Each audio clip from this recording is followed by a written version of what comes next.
Hello again, Struck. The Storm Ward build for druids is back. Storm Ward 2.0 still calls upon the forces of nature to smite his foes with the power of Radfoam strikes, but it also has a little bit more shapeshifter DNA than it had before. This time around, we are focusing on making a basic attack our focus, our build around me skill, while using tornadoes as a support, letting them do whatever they do while we spam basic attacks. And since there is a nice unique item that lets us convert Quo, a werewolf basic attack skill, into a storm skill, as well as still counting as a shapeshifter werewolf skill, while also triggering automatically storm strikes. That's I decided to just build around that thing um, with maybe you can use storm strike until you get the unique item, but until then using Quo. I hope you enjoyed this build because it was very fun to figure out the synergies for it, figure out the nice ways one can combine certain things together and make it work. Overall, I think there's huge potential. So buckle up, struck up, and let's go with this next ready for launch druid build. For the skill trees, this is kind of what it would look like. The final version of the setup. I didn't include all the aspects here. I will include them eventually before I release the links. I will make sure they exist there. Let's go through the class specific class mechanic stuff quickly before I go in detail about the skills. So from what we know is you specialize in one of those categories, which allows you to pick two. For all other categories, you pick one. I really love the crit chance and crit damage on ego, so I always take those two.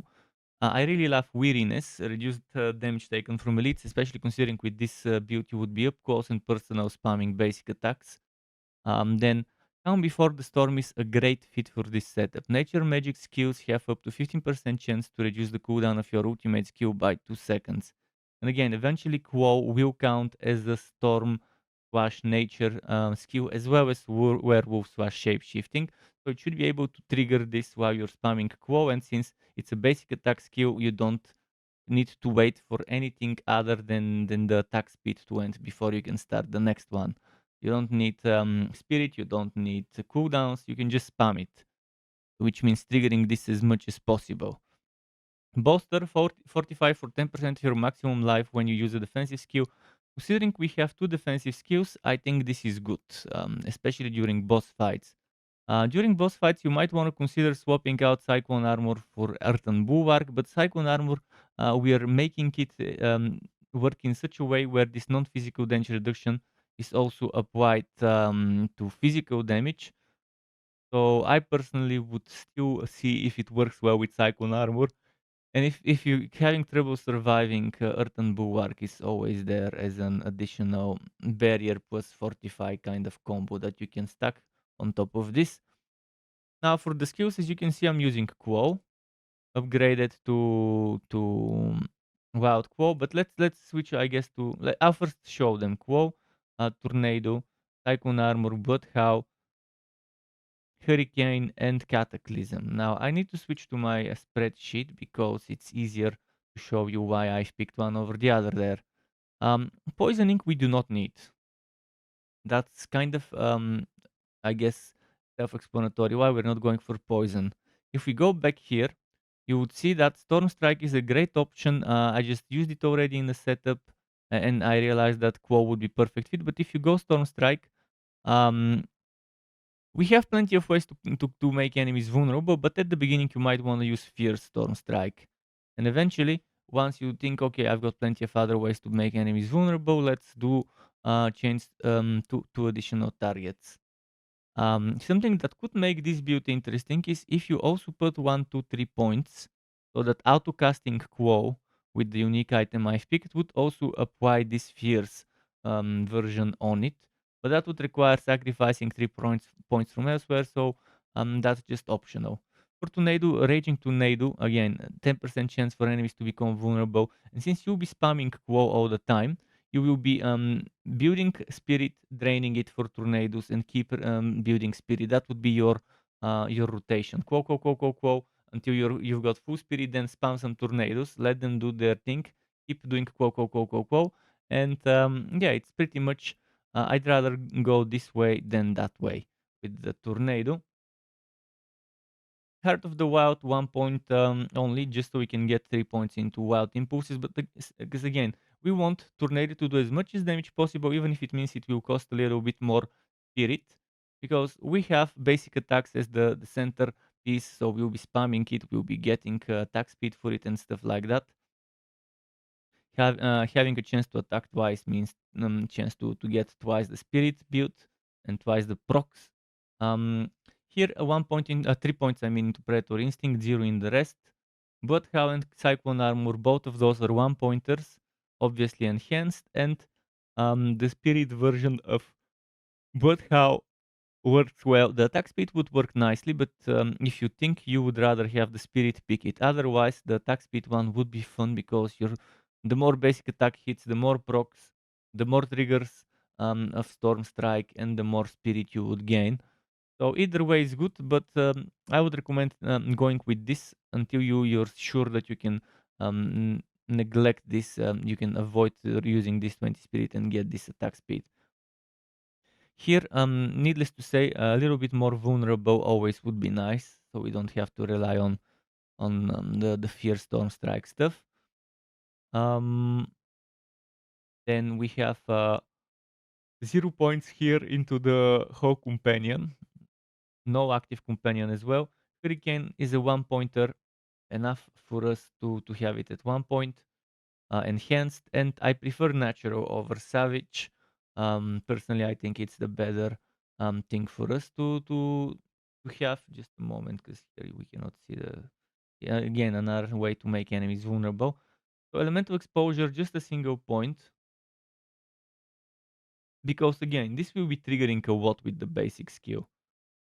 So just making it for 1 second is more than enough, because we'll keep spamming it anyways. Endless Tempest 3 points, it's lovely, it's good having that extra duration for this build because we're using both skills, so it makes sense. 1 point here just so we have this proc happening every now and then. Bad Omen, I think 2 points, 20% chance is pretty nice. And 1 point in Electric Shock just so we have it as an extra kind of proc happen. Other than that, Cataclysm fully upgraded, obviously, with all 3 points into the upgrades. And the basic, then Defiance 3 points. I really love this one. I think it fits amazingly well into this setup. So I think it would be, I think it would be wrong to try and remove points from this one. There are other places from where you can sacrifice points if you want to mess around with the build. We don't need the upgrades here.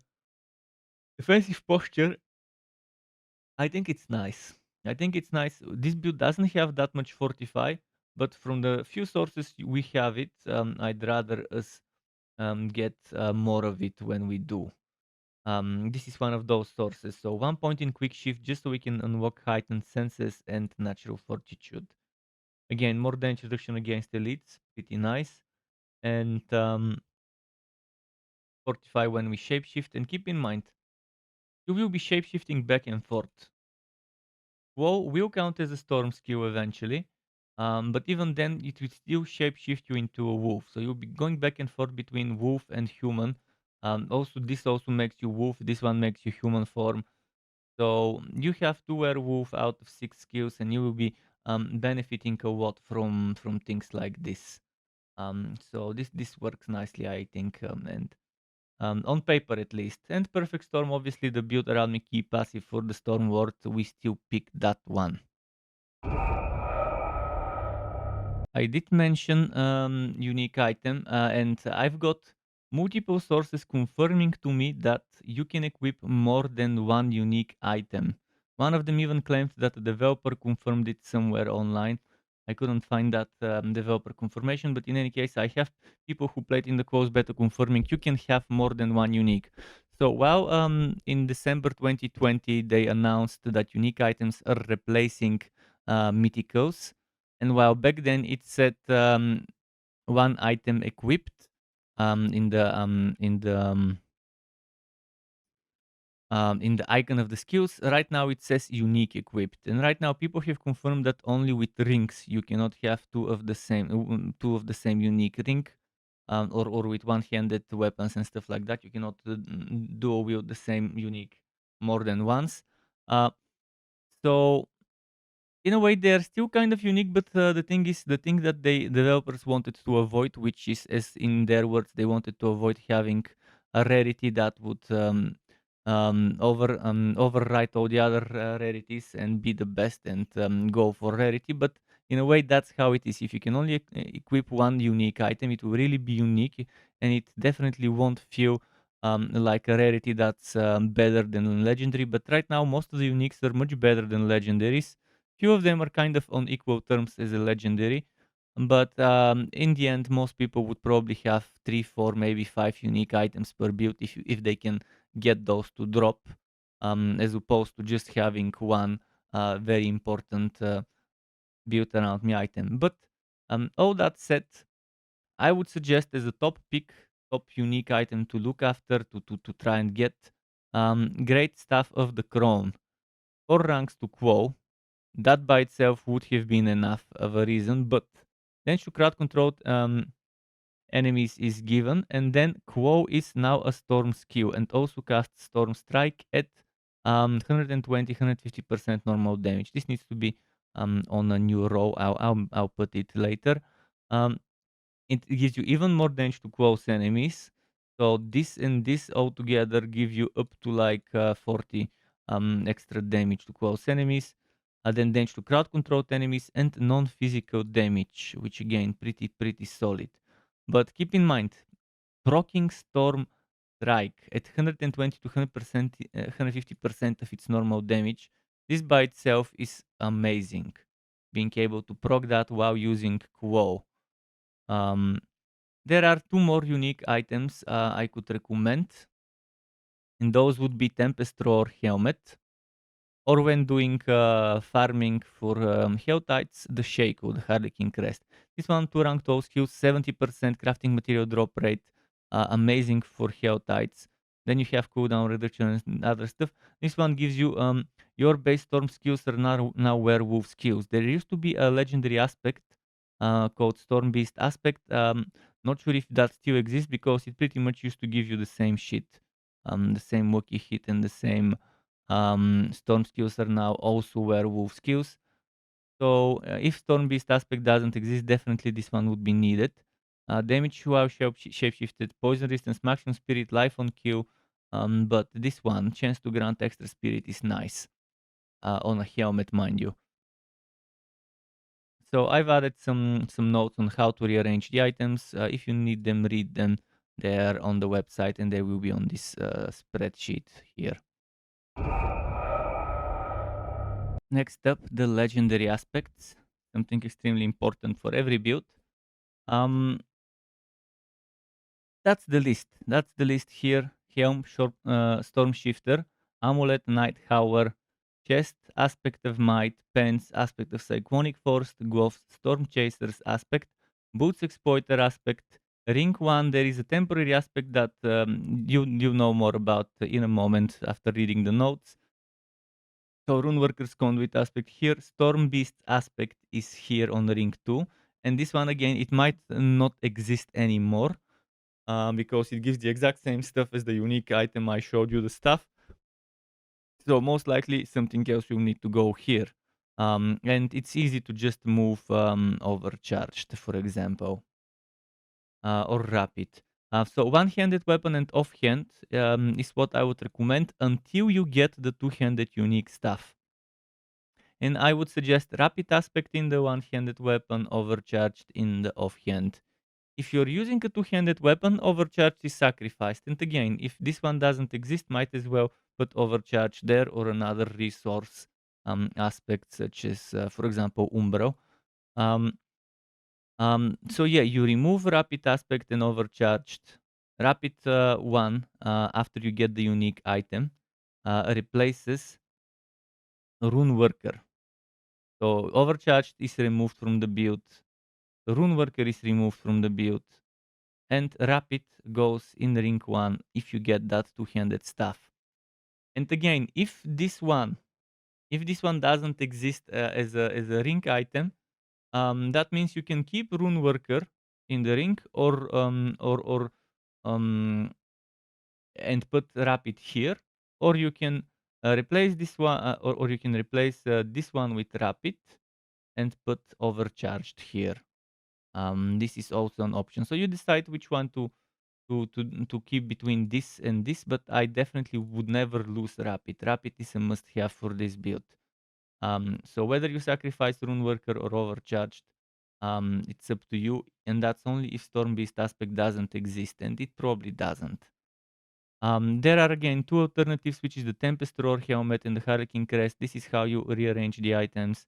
You could read those notes regarding that if you feel like it. But hopefully this much is clear. Now let me quickly show you what each aspect does. Night Hour is Bloodhowl increases crit strike chance by 5 to 10%. In addition, Bloodhowl also affects nearby companions and players for 3 seconds. And since it's in the amulet, 5 turns into 7.5, 10 turns into 15. Very good, especially on boss fights. Then you have Tornado seeking up to 1 to 5 targets. Then you have basic skills, give you attack speed, pretty solid, especially if you have that on a two-handed item. That 33% will become 66 and the 23 will become 46. Then crit strikes with storm skill charge around you. Pretty nice proc. I really love this proc. Overcharged, again, another nice lucky hit. Um, um, when dealing lightning damage, you can overload and do some AoE pulsing damage. Exploiter must have for me in any build, regardless of whether you have crowd control or not. Storm Shifter, amazing for this specific build because again, 2 ranks to shapeshifting skills. But considering that this one, um, where was it? This one here. Base Storm skills are now Werewolf skills. That means all your base Storm skills will benefit from this +2 to shapeshifting skills. And if you don't have that one, at least Quo will benefit from it, and Bloodhowl will benefit from it. On top of the 2 to 4 ranks you can get from this unique here. So yeah, again, as I said, this one most likely does not exist because it's exactly the same as the one here. Well, this one has more chance, but yeah. So this one, perfect basic skills grant you damage reduction. You'll be spamming your basic skill most of the time. So great synergy, might and rapid. And Cyclonic Force seems lovely because it also gives you physical damage reduction instead of just non-physical damage reduction that you get here, which is pretty neat. And it also applies to your allies, so even better for boss fights. Sockets and gems.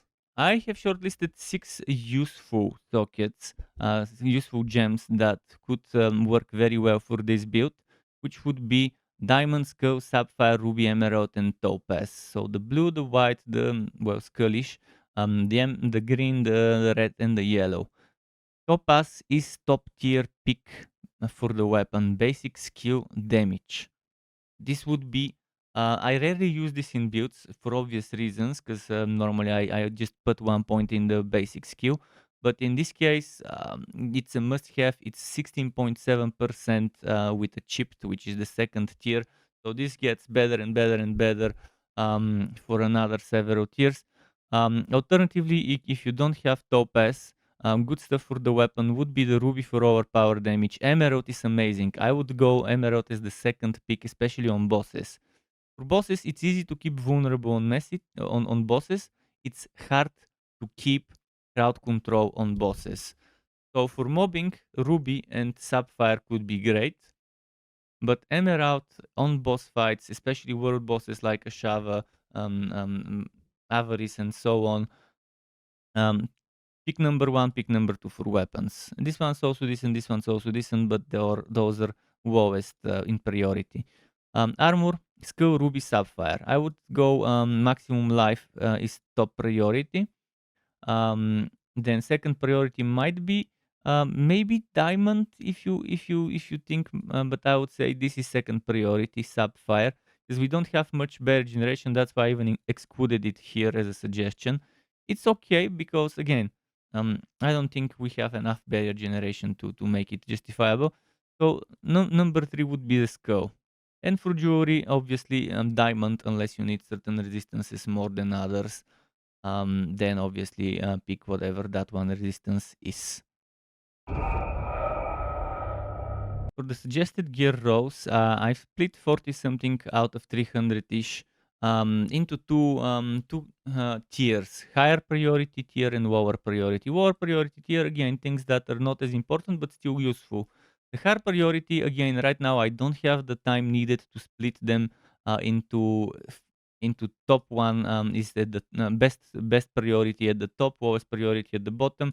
Right now, um, some of those over here at the bottom might be just as good as those here, but let's just go through the key words that you can remember. Here, they're white and blue for top priority and low priority.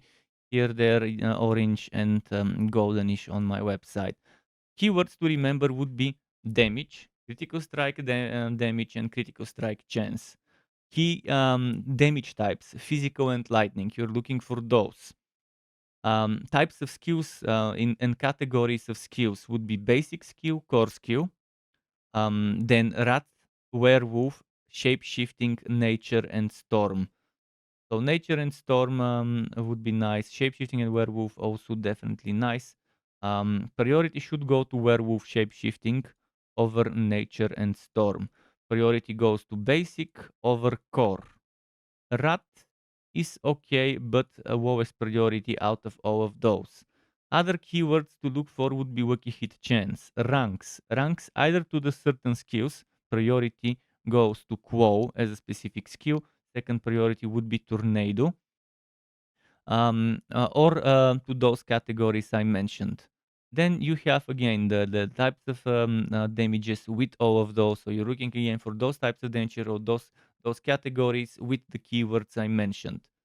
Things like overpower damage are good, resistible elements are good, damage reduction or anything else related to elites, which would be damage for X seconds, damage reduction for X seconds, crit strike chance with those categories, um, um, those categories types of damage, crit strike chance, crit strike damage with those categories, two elites, and so on.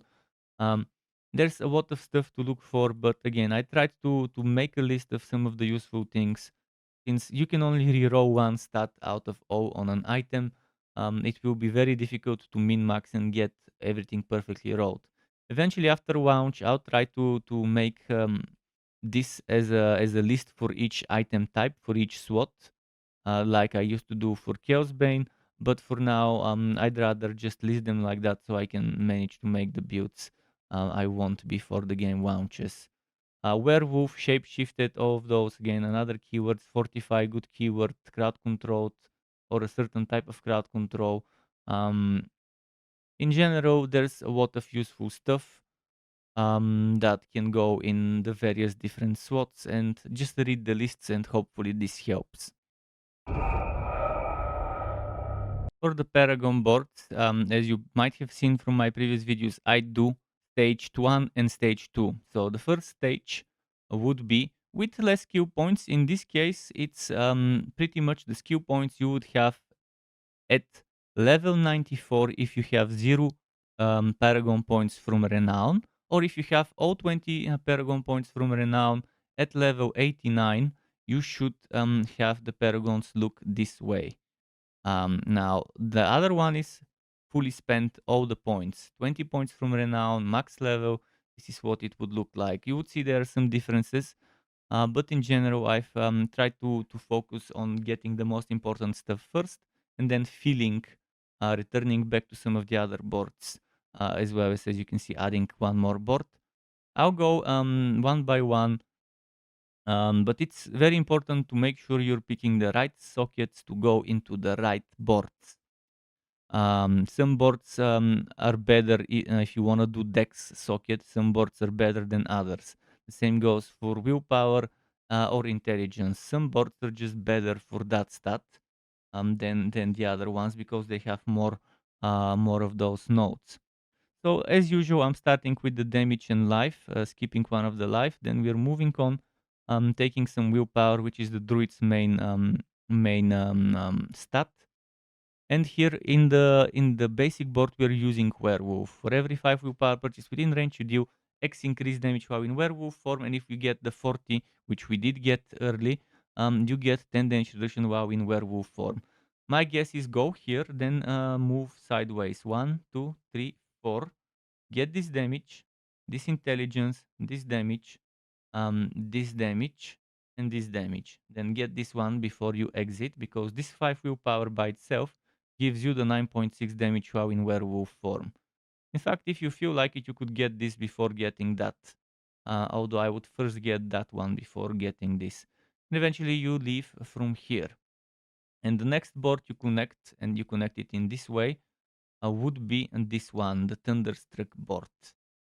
The best way I think to approach it would be to go sideways from here, take this route, and then go this way. For this one, we are using the dex as the stuff we want. And every 5 points of dex is 9.6 increased lightning damage. So before we move on towards the other parts of this board, oops, did I just accidentally remove something? Let me double check. Yeah, I think I just removed that one by accident. So for every 5 points of dex, you get that 9.6, and if you get 25, which we obviously get all of it, not just 25, you get 12 increased lightning damage to both healthy and injured enemies. So you get all the dex, and while doing so, you're also grabbing those storm skills damage bonuses. You're not interested in this stuff here. We don't need it as much. Although on boss fights, damage reduction to from vulnerable and to vulnerable enemies is nice, because again, on world boss fights, I've noticed from those betas, vulnerable is the easiest thing to keep on a boss compared to, for example, crowd control. You're taking the crowd control, damage to crowd control, and the crit strike damage note on the way to Thunderstruck, and after that, you're branching out to crit strike damage, damage to vulnerable, and so on. You could skip this damage to vulnerable, it's only 5%, and then come back later for it if you feel like it, but definitely don't skip on the crit strike damage. You're exiting from here and you're connecting the next board, which is Ancestral Guidance. And first things first, you would go over here, you would connect to this board and put the territorial, which gives you 5, for every 5 decks you get 9.6 increased damage to close targets. And if you get 25 of it within range, you get 10% damage reduction against close enemies. So over here, you go take this first. After that, you start taking this dex, this dex here, willpower dex. You don't need this. It's not necessary unless you really need it. And then you just take this dex and then move on. When you move on, you exit through here, take spiritual power. So there's core skill damage, basic skill damage, very useful for this build. The amount of basic skill damage you can get from here is amazing. And then on the way, instead of going through here, we decide to go through there. You're taking reclamation, but you're not taking those 2 points. You're just taking this way, going here. You're not even taking this one right away before you have taken that. After that, if you feel like you need this, and I don't see a reason why not, so you can spam more tornadoes per drain of your core of your resource. Take this, take that way, exit, connect to the next board, which as you can see is Inner Beast. First things first, I would say go this way. Take this int, attack speed, damage, attack speed, maybe take this attack speed and damage. Don't take those two yet. Move over here. And now it's going to be interesting how to approach this board. I personally think it's best to approach it in this way. From here, you're going and taking this intelligence. This is an intelligence board because we're taking Guzwer, which is the imbiber of the druids. So you're taking this int, dex, shapeshifting skill damage, shapeshifting skill damage, shapeshifting skill damage, then this dex, and then this shapeshifting skill damage, then int, willpower, and Guzwer. For every 5 intelligence within range, you deal 8.82 increased damage while healthy, which again pretty solid. And if you have 25 at least within range, 30% increased potion healing. We don't care much about the potion healing, but we still want to get as much intelligence so we can get as much of that damage while healthy. While you play your cards right, you should be healthy most of the time. We are skipping those things, but we are taking this intelligence, this intelligence, this intelligence, this, and then eventually those 2 intelligence nodes. After we're done with this, it's time to move on. Take this, move on over here. That's the way you take. Take Inner Beast. And at that point, you should be level 94 Druid with 0 Renown Paragon points, or level 89 Druid with all the points. The next steps would be adding the last final board for this setup, which as you can see is West for Carnage. I would go through this way because of taking more willpower on the way, and because of the intelligence, because this is another intelligence node with Dominate. We will put Dominate here, which for every 5 intelligence within range you deal 28.8 increased overpower damage. When you overpower an enemy, all damage they take from you is increased by 12% for 5 seconds. You can see we've taken 54 intelligence in this one. So first you prioritize taking this thing here. Next, I would avoid this for now and just go take this one, Werewolf damage, willpower, take this intelligence, go over there, take those types of intelligence, and then take those here. Eventually exit 1, 2, 3, 4, take this one, and from this point onwards, it's healing time. As you can see, just a moment, there's some points missing. I'll show you later the reworked proper version. I must have missed out something. But yeah, as you can see, there is that that connection there that needs to be made. Overall, you need to start filling the rest of the boards. So